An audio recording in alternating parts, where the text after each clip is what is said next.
Hey there, welcome back to my channel. My name is Brittany Bundles, and today we're going to be talking about return processes and if you should offer returns, if you should not offer returns, if you should just do kind of like an all sales or final type of deal. So I'm going to be giving my input on that. If you are interested, be sure to give this video a big thumbs up. Please make sure that you are subscribed, and let's get right into the video. Okay, so what I want to talk about is return processes. Especially if you're in the beauty industry. Now, accepting returns can definitely be challenging for a few different factors, and I'm going to be touching and covering those in this video.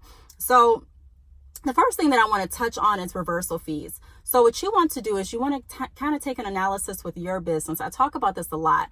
Don't always follow after what the next business is doing. Don't always follow after the trend. Definitely follow after or definitely go in the right direction that works and makes most sense for your business, because one company over here may be able to offer returns and may not have any reversal fees associated, or they may have reversal fees associated but be able to cover it with the amount of revenue that they're receiving in. Another company may say, hey, based on my return volume, based on my inventory, based on my fees associated with my website and with reversing, I'm not going to offer reversal fees. So I'm not saying that reversal fees are the only deciding factor when you are deciding if I should offer returns or not, but I am saying that it's definitely something that's worth digging into. So definitely start there. If you are offering different payment methods on your website, then you want to make sure that you're looking at the different payment methods individually and researching and becoming familiar with all of the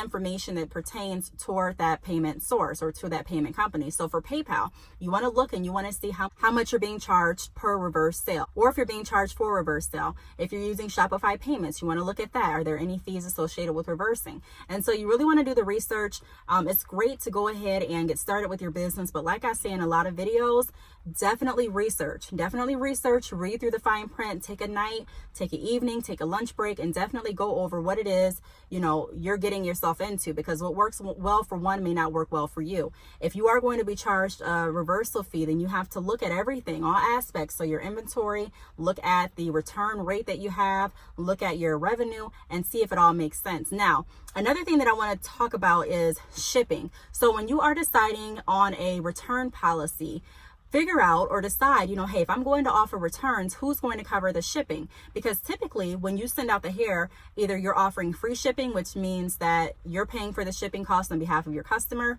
and you're getting the shipping cost covered based on the revenue, the income that you actually receive from the overall sale. Or your customers are paying for the shipping. So, you have to kind of figure out where you're at again.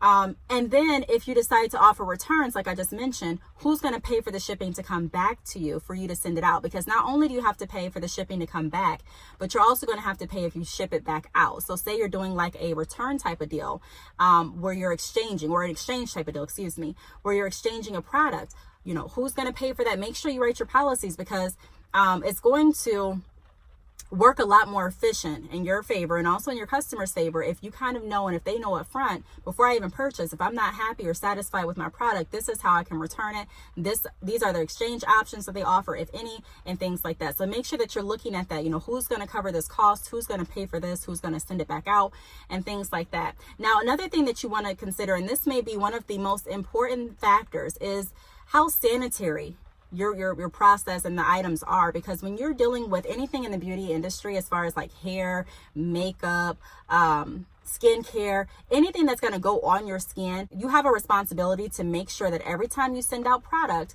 that it's still in a safe, clean, sanitary state.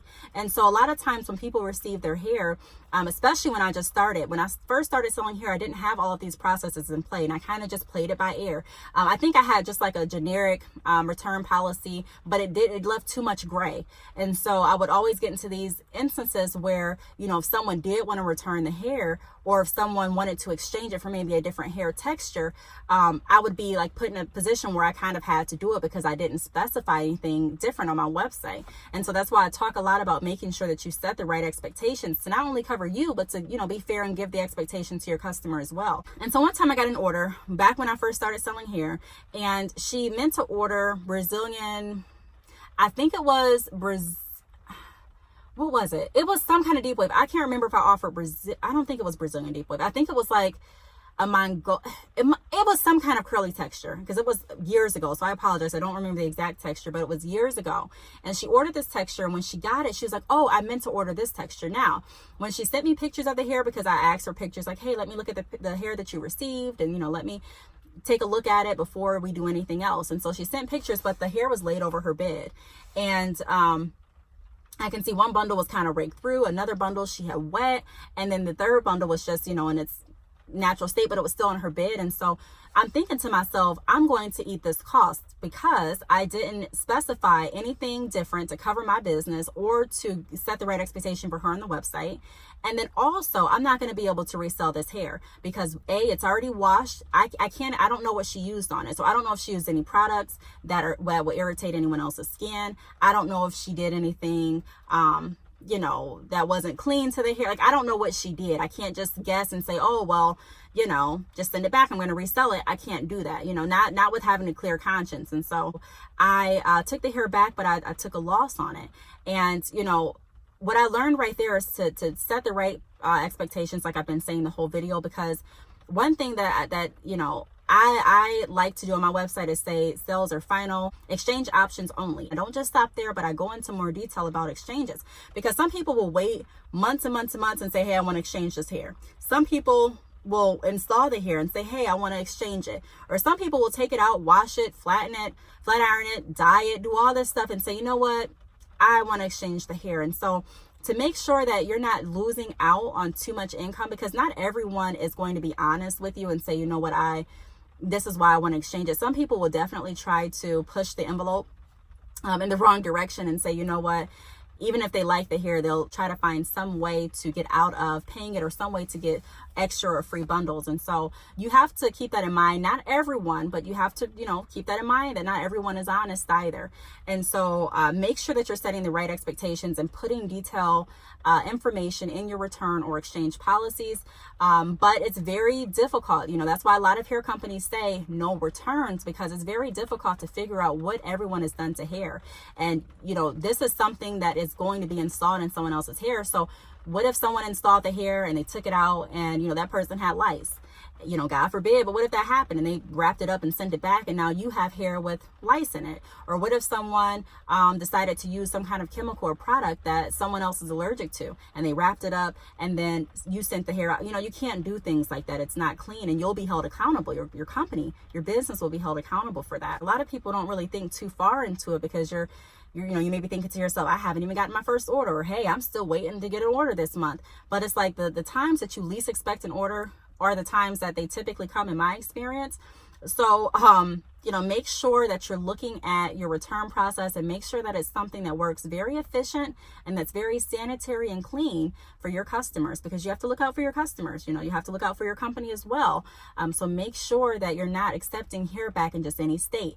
It has to be in the exact state that I sent it to you. It can't be rustled through, dampened, wet, dyed. You can't open the seal. You can't install part of it. It can't be anything like that. And that's not because you're wanting to be mean. That's not because you don't want to work with anyone, but it's because you have a sanitary business in the beauty, field to uphold and to, protect your customers. And so keep that in mind.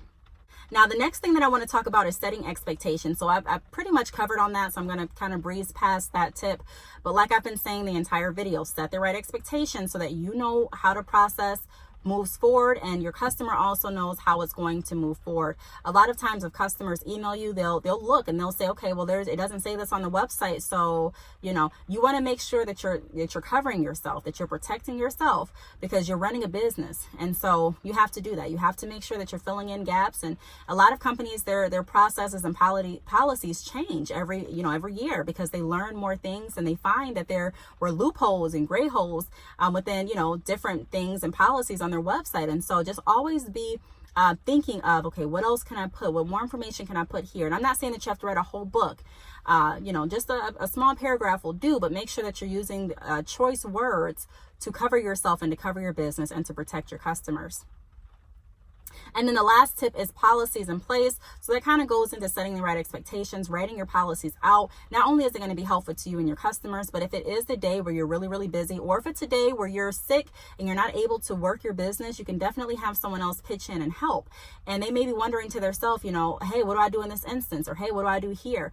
And so having the right expectations, already having everything laid out is definitely beneficial. So I would definitely write policies and procedures even before I receive my first sale. Sometimes when I look at websites, I do website reviews. So if you are interested in having me review your website, definitely click the link below and email me. Email me at btalks@yahoo.com. I'll go ahead and review your website and give you any tips on what you're, missing, what you should add, what looks good, what can do, what could improve, and things like that. So again, if you're interested, email me at btalks@yahoo.com. And I believe I have the price set around $10 right now, $10-15. So check that out.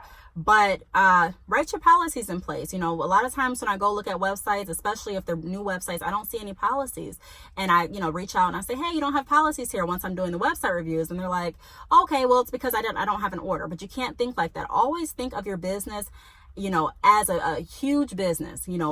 Hold yourself to an expectation that you would hold any other company that you work with or that you shop with or that you're a customer for. Hold yourself accountable, hold yourself to those high standards, because remember, people aren't going to look at your business,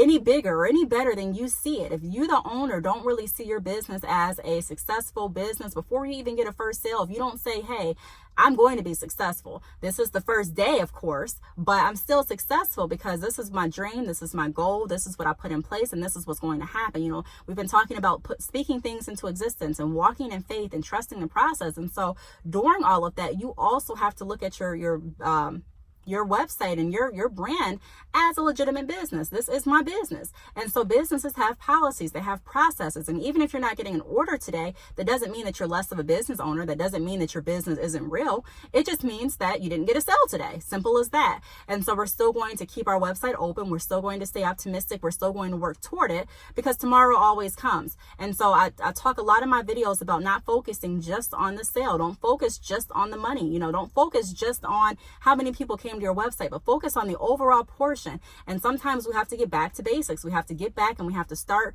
kind of at ground zero. I'm not saying delete all your, pictures on your Instagram or cancel your website or anything like that, but I'm saying sometimes we have to reposition our mind and refocus and say, you know what? I've been focused on just getting the sale, but let me go back and focus on my mission. What is my mission? What is my goal? Who can I reach? Who can I touch? How can I do that? How can I supply a service or a product for this person's needs? And so once we get back to that, we'll realize that a lot of things they fall into place once we actually get back to basics, and once we start to align ourselves and our business goals with the right policies, the right procedures, and with the right heart. When you honestly have a heart and a passion for helping people, people will come to you. People will get drawn to you. And it's, honestly, I can say that even if you're engaging in a lot of different marketing apps, as far as Facebook, Instagram, Google Ads, and things, those are all great. I make a lot of videos on that, but I can tell you that the best way to attract people to you is by being authentic, being able to help, and being able to provide solutions. And being able to set the right expectations. So I really hope this video helped. If you have any questions, feel free to leave them down below. Thank you so much for watching, and I will see you all in my next video. Bye.